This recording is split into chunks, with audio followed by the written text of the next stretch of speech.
On the 11th of September 2015, a 55-year-old woman identifying as Mrs. Schneider called the police regarding a burglary to her apartment in Dusseldorf, Germany.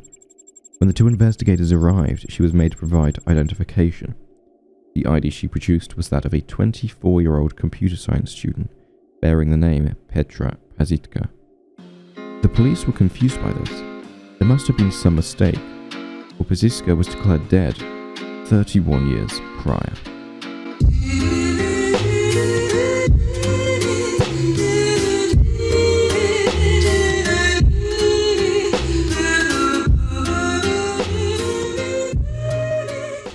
But how is this possible? Well, to understand that, we must first go back 31 years, to the 26th of July 1984.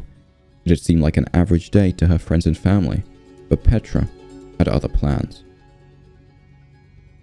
Petra set off from her student housing in Brunswick at approximately 2 p.m. for a routine dentist appointment. She gave her apartment key to her student neighbor to look after her pet birds. At 3 p.m, she was sighted by one of her friends walking to a bus stop. The bus was meant to take her to Wolfsburg, Germany. The reason for her travel was to visit her parents' house and celebrate her brother's birthday.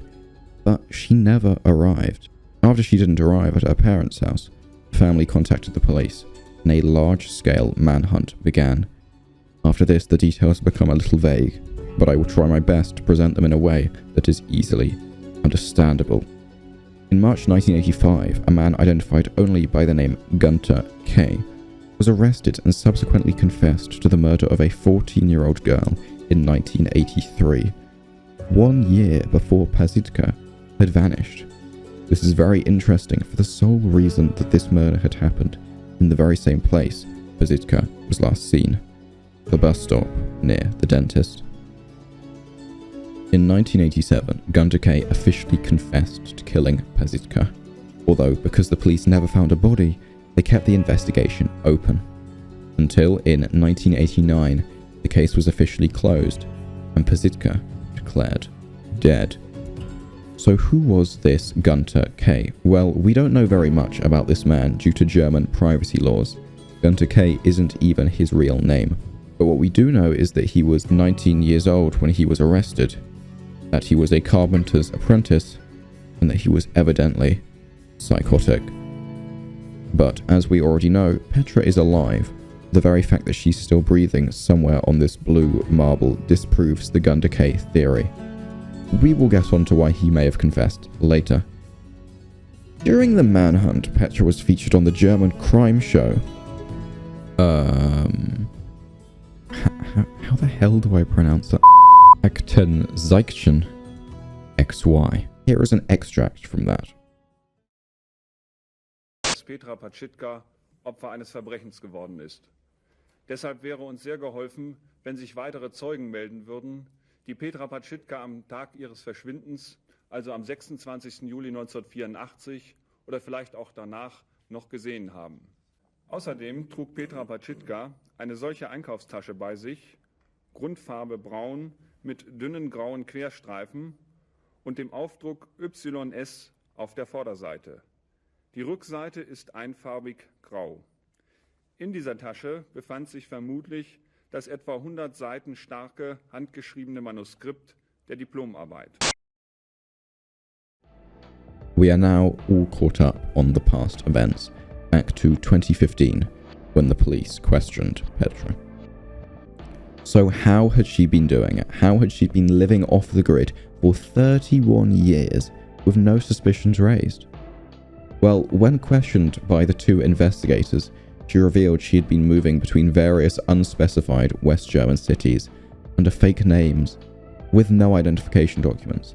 The local police told the press that she had been doing black market and dark web jobs to keep a semi-stable flow of illicit income.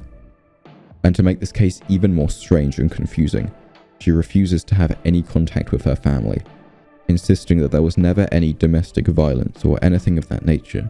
She just does not want to see them and refuses to say why.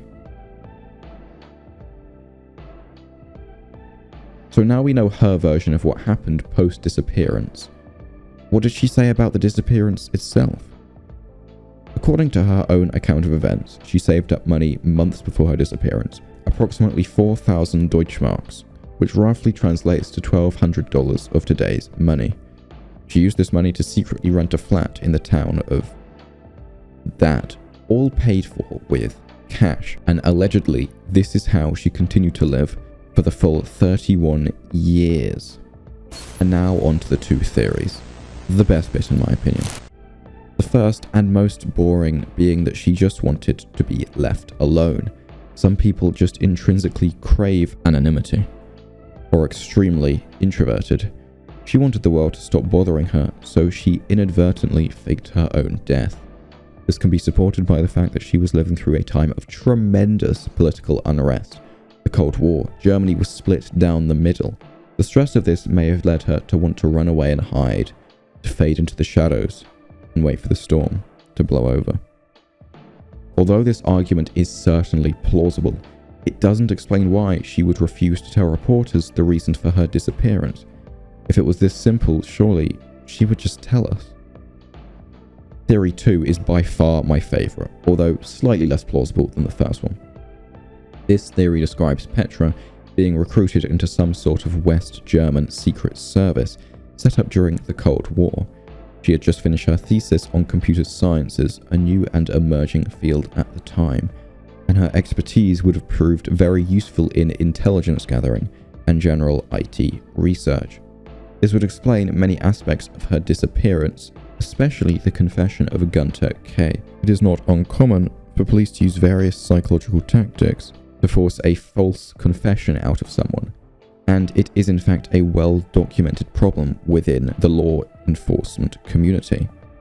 This can be done for many reasons, normally to fill a quota or to satisfy the press and calm down the general public. If the police can say they have a confession out of a subject, the community can feel a lot safer, even if that confession was falsified. Anyway, I digress.